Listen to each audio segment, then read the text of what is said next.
इससे पहले तक हम लोग कूलाम के नियम पर कुछ सवाल पढ़ चुके थे। ठीक है, तो उसमें से जो जब आवेश सीधी रेखा में रखे हों तो उस पे आधारित प्रश्न हम लोगों ने कर लिए थे। अब उसके बाद हमने क्वेश्चन दिया था कि अगर जो है तीन आवेश एक त्रिभुज के तीनों शीर्षों पर रखे गए हों तो उन शेष दो आवेशों के कारण तीसरे पर लगने वाले बल का मान हमें ज्ञात करना है। तो उसमें कंडीशन ऐसी बन गई थी कि जो दोनों बल आए थे, दोनों आवेशों के कारण जो बल आए थे वो एक दिशा में ना होकर के एक दिशा में ना होकर के वो एक दूसरे से कुछ कोण पर थे, थीटा कोण पर थे। तो अब हमें कैसे पता चलेगा कि इन दोनों आवेशों द्वारा इस पर लगाया गया बल कितना होगा?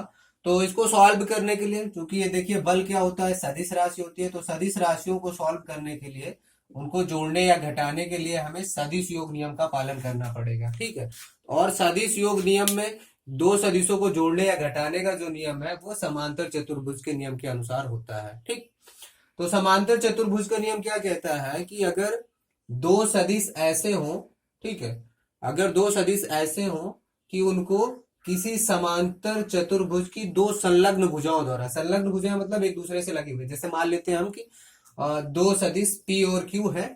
ठीक है, P और Q सदिश है और इनके बीच का कोण जो है थीटा है। जैसे यहाँ पे कंडीशन बनी थी, एक F1 बल इधर था, F2 बल इधर था और यहाँ पे 60 अंश था, ये 60 अंश था, तो इनके बीच इनको जोड़ना है हमें।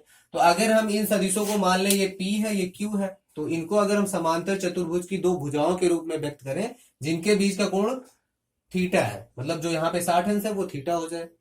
तो ये नियम क्या कहता है कि अगर दो सदिशों को समांतर चतुर्भुज की दो संलग्न भुजाओं के रूप में व्यक्त करें तो उनका जो परिणामी होगा, वो समांतर चतुर्भुज के उस विकर्ण द्वारा प्रदर्शित होगा जो संलग्न भुजाओं के उभयनिष्ठ बिंदु से होकर गुजरता है। ठीक है, तो देखिए हमने P को समांतर चतुर्भुज की इस भुजा द्वारा व्यक्त कर दिया और Q को समांतर चतुर्भुज की इस भुजा द्वारा व्यक्त कर दिया।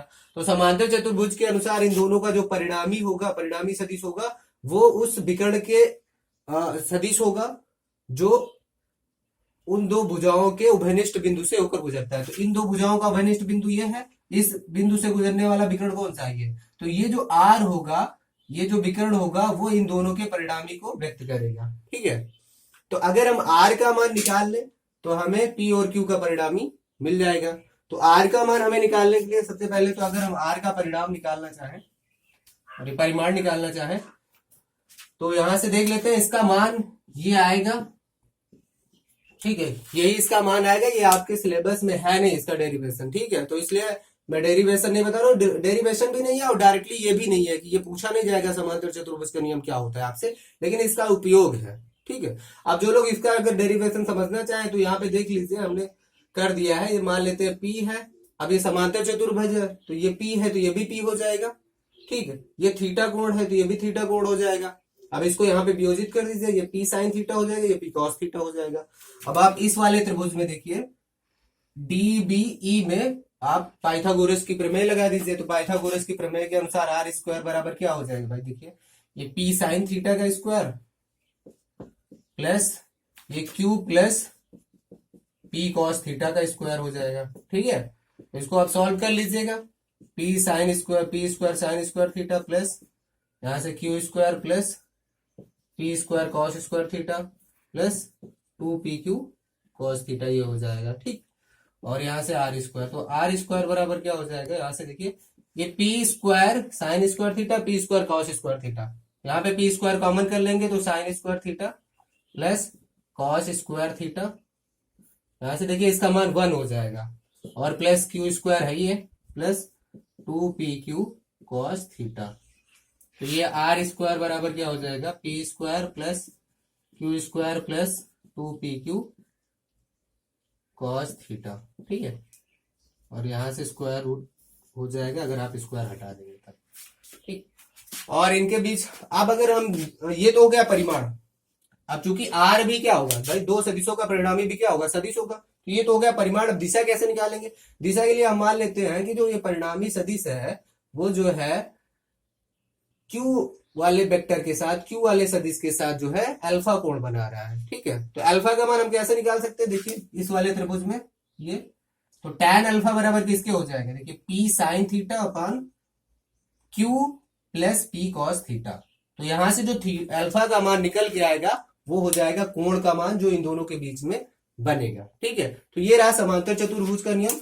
आपको सिर्फ याद इतना रखना है, ठीक है। इसमें भी आपको ये याद रखना है कि अल्फा जो कोण है वो क्यू के साथ बन रहा है, तब ये सूत्र लागू होगा। ठीक है, अल्फा जो कोण है वो क्यू के साथ बन रहा है, तो क्यू के साथ अगर अल्फा बन रहा है तो P sine theta upon Q plus P cos theta. ठीक, तो ये रहा समांतर चतुर्भुज का नियम। ठीक,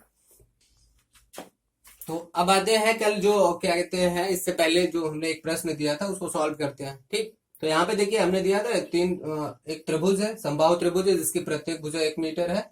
इसके एक शीर्ष पर 1 कूलाम का धनात्मक आवेश रखा है, शेष अन्य शीर्षों पर जो है 2 कूलाम के आवेश रखे हुए हैं। तो आपको बताना है कि इस पर कुल जो 2 कूलाम के जो आवेश रखे गए हैं उनके द्वारा 1 कूलाम के आवेश पर कितना बल लग रहा है वो हमें ज्ञात करना है।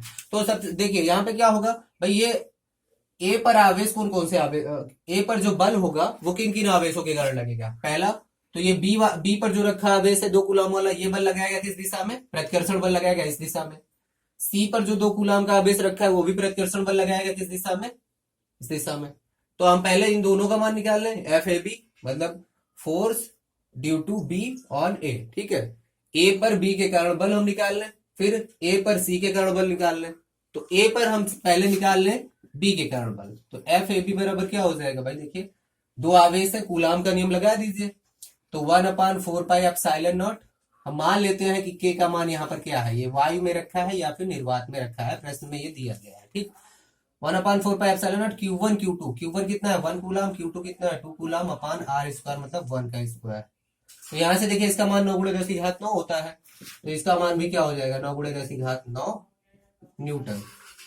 ऐसे ही एफ एसी निकाल लेते हैं, तो एफ एसी भी यही हो जाएगा, देखिए 1/4πε0, वो यहां से देखिए 1 × 2, तो 2 हो जाएगा अपान 1 स्क्वायर। देखिए यहाँ से 9 × 10 की 9 है ये, और 2 से गुणा होगा तो ये हो जाएगा 18 × 10⁹। ऐसे ये भी हो जाएगा 18 × 10⁹। तो ये आ गया, इसकी दिशा ये है, इसकी दिशा ये है। अब यहाँ पे इनका जो परिणामी बल होगा वो हमें निकालना है। तो परिणामी बल देखिए हम निकालेंगे, तो ये अगर हम देखें यहाँ पे ये थीटा है, 60 अंश क्या है भाई, थीटा है, 60 डिग्री है। अब इसको आप ऐसे बना लीजिए, देखिए एक समांतर चतुर्भुज की तरह कार्य कर रहा है। यहाँ पे ऐसे देखिए, अगर आप इसे बनाना चाहें तो ये हो गया, देखिए ये ए हो गया, ये एफ ए बी हो गया, ये एफ ए सी हो गया ये। ठीक है, ये और ये 60 डिग्री है। ठीक, तो इसको आप समांतर चतुर्भुज की भुजा के रूप में व्यक्त कर सकते हैं ऐसे। ठीक, और इसका परिणामी ये हो जाएगा आर, या यहाँ पे हम मान लेते हैं सिर्फ एफ है इसका परिणामी। तो एफ बराबर क्या हो जाएगा, देखिए इसका square √p² plus Q square, तो F A C square plus F A B square plus 2f A B into F B C into cos 60 degree. इनके बीच का कोण क्या है भाई 60 डिग्री है। तो यहां से अगर हम सॉल्व करें तो देखिए एफ का मान कितना हो जाएगा, मान रख दीजिए सबके। तो √ इसका मान कितना है, देखिए 18 × 10⁹ का स्क्वायर प्लस 18 × 10⁹ का स्क्वायर। ठीक है, प्लस 2 × 18 × 10⁹ × 18 × 10⁹, इसका भी मान है गुणे कॉस 60 अंश का मान क्या हो जाएगा, देखिए कॉस 60 अंश का मान हो जाएगा 1/2, तो इससे ये कैंसिल हो जाएगा। ठीक, ये हो जाएगा, देखिए एफ बराबर ये, इसको अगर आप देखेंगे तो 2 × 18 × 10⁹ आप इसको लिख सकते हैं। ठीक, प्लस ये देखिए 18 × 10⁹ का स्क्वायर हो जाएगा ये, ठीक है 18 × 10⁹ × 18 × 10⁹, ये इसका स्क्वायर हो जाएगा। यहां से ये देखिए क्या हो जाएगा, एफ बराबर ये देखिए 2 और 1, ये देखिए इसको एक संख्या मान लीजिए आप, ये इसको एक संख्या ये मान लीजिए x है पूरा, ये भी x है, तो 2x + x 3x हो जाएगा। तो 3 इंटू 10 टू पावर, देखिए 3 इंटू 18 इंटू 10 टू पावर 9 का स्क्वायर। देखिए ये तो पूरा बाहर आ जाएगा, √3 बचेगा उधर, तो F बराबर हो जाएगा 18 गुणे 10 की घात 9 गुणे √3। आप ऐसे लिख सकते हैं 18 √3 इंटू 10 टू पावर 9 न्यूटन हो जाएगा। ये इतना बल लगेगा, ठीक है। तो इतना ज्यादा कॉम्प्लिकेटेड कैलकुलेशन नहीं होगा क्वेश्चन में, वो 4 न्यूटन 5 न्यूटन के फॉर्म में रहेगा, तो आपको इतना बूढ़ा भाग नहीं करना पड़ेगा, ठीक। अब आप निकाल लीजिए दिशा क्या होगी। दिशा, तो दिशा देखिए tan अल्फा बराबर क्या होता है भाई, tan अल्फा बराबर P sine theta.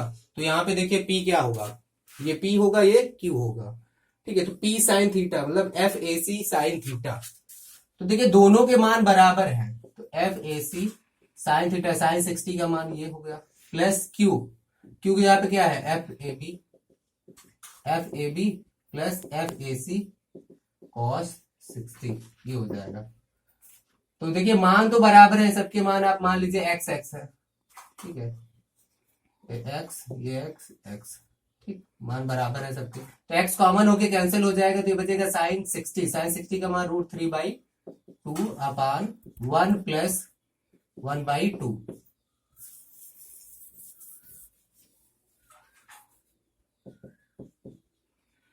tan alpha, तो यहां से देखिए √3/2 अपान ये हो जाएगा 3/2, तो 2 से 2 कैंसिल, ये हो जाएगा 1/√3, ठीक है। और कितने अंश का मान भाई tan में कितने अंश का मान 1/√3 होता है, तो 30 डिग्री का होता है ना, तो ये बराबर tan 30 के हो जाएगा, और अल्फा बराबर क्या हो जाएगा 30 डिग्री। तो कहने का मतलब जो बल होगा, जो परिणामी बल F होगा, वो इसके साथ 30 अंश का कोण बनाएगा। तो ये ऐसे 30 अंश का कोण बनाएगा, ये परिणामी बल F है, इसके साथ 30 अंश का कोण बनाते हुए जा रहा है, ठीक। तो 30 अंश का कोण बनाते हुए जा रहा है, इसका मतलब इस कोण का क्या है, समद्विभाजक है, समद्विभाजक है, तो इसका भी समद्विभाजक होगा। तो कहने का मतलब बल की दिशा वही होगी जो इसके शीर्षलंब या समद्विभाजक कोण समद्विभाजक की दिशा होगी, ठीक। तो इस दिशा में 30 अंश, या आप लिख दीजिएगा कि FAB से 30 अंश के कोण पर, ठीक, ये हो जाएगी दिशा। तो इस तरह से हमें जो है परिणामी बल निकालना है कूलाम के नियम का प्रयोग करते हुए। किसी एक आवेश पर अन्य आवेशों पर लगने वाले बल का मान हमको इस तरह से निकालना है, ठीक।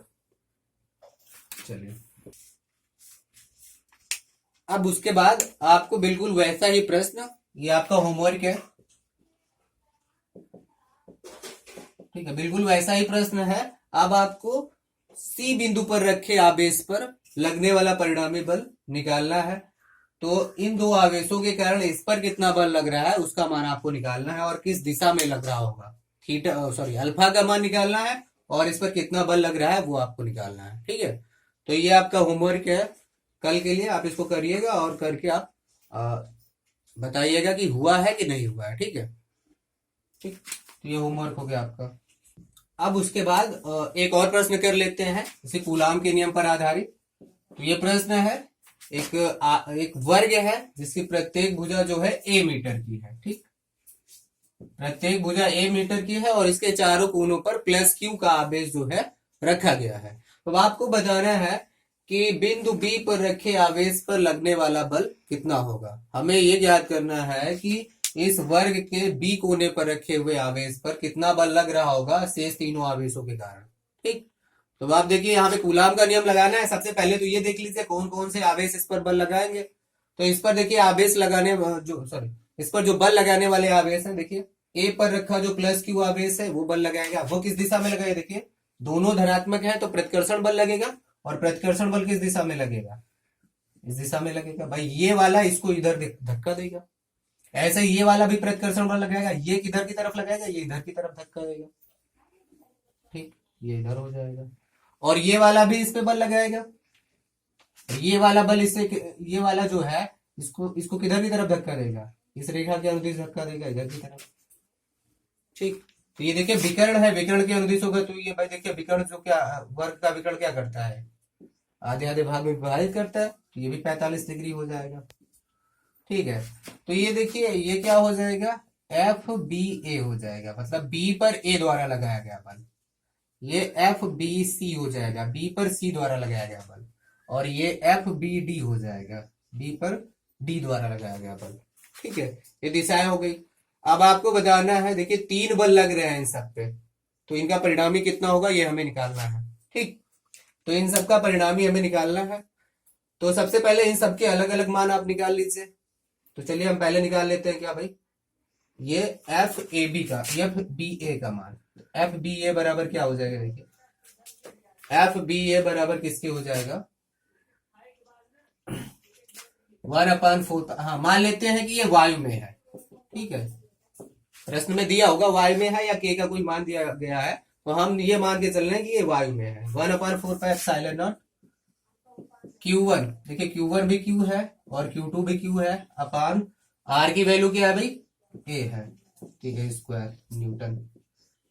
एफ बी सी आप निकाल लीजिए, बी पर सी के कारण कितना बल लग रहा होगा, एफ बी सी बराबर ये हो जाएगा 1/4 Q1 Q2 upon A square. ठीक, ये हो जाएगा। देखिए ये दोनों बराबर है कि नहीं, ये दोनों के मान बराबर है, तो मान लेते हैं दोनों का मान क्या है, एफ के बराबर, दोनों को एफ के बराबर मान लेते हैं। ठीक, अब उसके बाद देखिए ये एफ बी डी निकाल लीजिए, तो F B D 1/4 Q1 Q2 अपान, यहां से देखिए भाई अब इनके बीच की दूरी क्या हो जाएगी, देखिए वर्ग का विकर्ण क्या होता है, भुजा का √2 होता है, तो ये क्या हो जाएगा, a√2 का स्क्वायर हो जाएगा न्यूटन।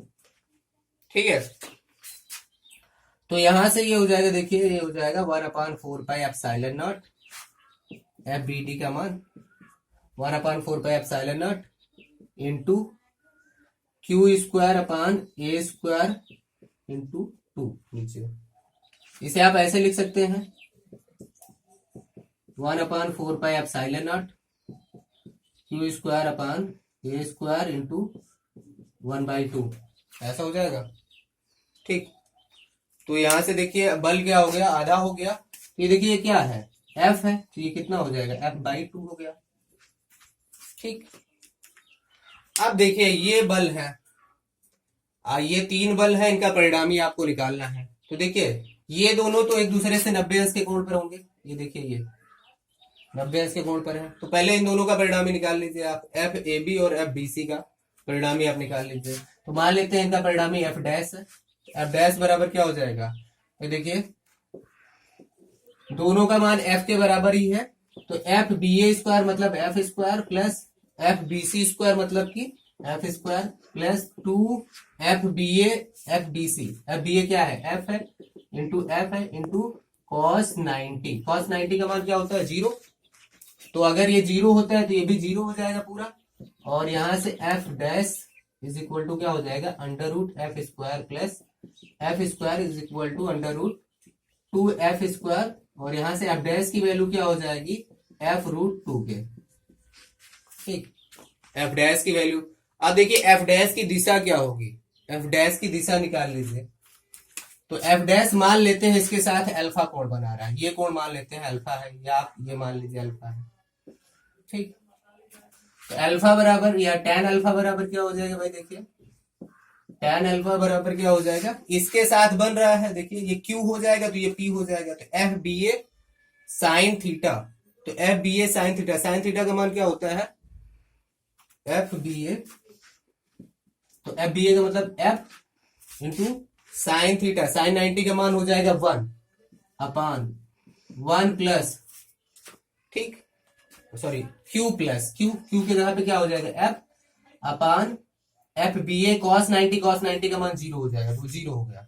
ठीक है, तो यहां से देखिए tan alpha is equal to हो जाएगा 1, तो tan अल्फा बराबर किसके हो जाएगा, tan 45 के, तो यहां से अल्फा बराबर क्या हो जाएगा 45 डिग्री, तो 45 डिग्री आ गया। इसका मतलब इसका मान भी कितना आ गया 45 डिग्री। देखिए ये पहले से इसके साथ 45 अंश के कोण पर है एफ बी डी, और ये भी जो इन दोनों का परिणामी आ रहा है वो भी इसी दिशा में है, कहने का मतलब एफ बी डी भी इसी दिशा में है, जिस दिशा में एफ बी डी है उसी दिशा में एफ डैश भी आ गया। तो एफ बी डी और एफ डैश क्या है, दोनों एक ही दिशा में है, तो एक ही दिशा में है तो इनका परिणामी कैसे निकलेगा, सिंपली आप इन दोनों को जोड़ लीजिए, ठीक है। तो यहां से इनका परिणामी एफ नेट हो जाएगा, क्या हो जाएगा देखिए भाई, समझ लीजिए इन दोनों, पहले आप इन दोनों का परिणामी निकाल लीजिए, एफ बी सी और एफ बी ए का, एफ बी सी और एफ बी ए का परिणामी आप यहां से निकाल लीजिए, या एफ रूट टू, ठीक है, मान लेते हैं वो एफ डैश है, ये तो आ गया उसका परिमाण, ठीक है। अब इन दोनों का जो परिणामी आएगा वो देख लेते हैं कितने अंश के कोण पर आ रहा है, इन दोनों के बीच में कहां पे होगा, अभी हमें इससे कोई मतलब नहीं है, एफ बी डी से कोई मतलब नहीं है, ठीक है। तो यहाँ पे देखिए हमने क्या किया, इनका परिणामी निकाल लिया, अब हम मान लेते हैं ये जो इनका परिणामी आएगा वो एफ बी सी के साथ अल्फा कोण बनाएगा, कितना कोण बनाएगा, अल्फा कोण बनाएगा। तो सूत्र हमने पढ़ा है समांतर चतुर्भुज के नियम के में कि tan alpha is equal to क्या हो जाएगा, F plus sorry P sine theta upon Q plus P cos theta. तो पी क्या है यहाँ पे देखिए, ये एफ बी ए का मान क्या है, एफ है, प्लस क्यू क्या है, एफ बी सी, इसका भी मान एफ है, plus P cos theta, theta का मान कितना है देखिए, इन दोनों के बीच का कोण कितना है, 90 डिग्री है, तो ये 0 हो जाएगा। तो यहां से ये आ गया अल्फा का मान 45 डिग्री। तो कहने का मतलब इन दोनों का जो परिणामी आ रहा है वो 45 अंश के कोण पे आ रहा है, और 45 अंश के कोण पर ये भी है एफ बी डी। तो कहने का मतलब जो तीसरा बल एफ बी डी है और इन दो बलों का जो परिणामी है वो एक ही दिशा में है दोनों, ठीक है। तो नेट बल जो हो जाएगा एफ नेट बराबर हो जाएगा, वो किसके हो जाएगा, F B D plus F dash के। तो एफ बी डी आपको पता है कितना है भाई, F B D F root two आया था, F root two plus F dash की वैल्यू क्या आएगी, सॉरी एफ बी डी जो है यहां से कितना, F dash F root two आया है, और एफ बी डी का मान जो आया था एफ बाई टू आया है, सॉरी एफ बाई टू आया है ये, और एफ रूट टू ये आया है, ठीक। तो यहां से मान निकाल लीजिए, इनको जोड़ लीजिए आप,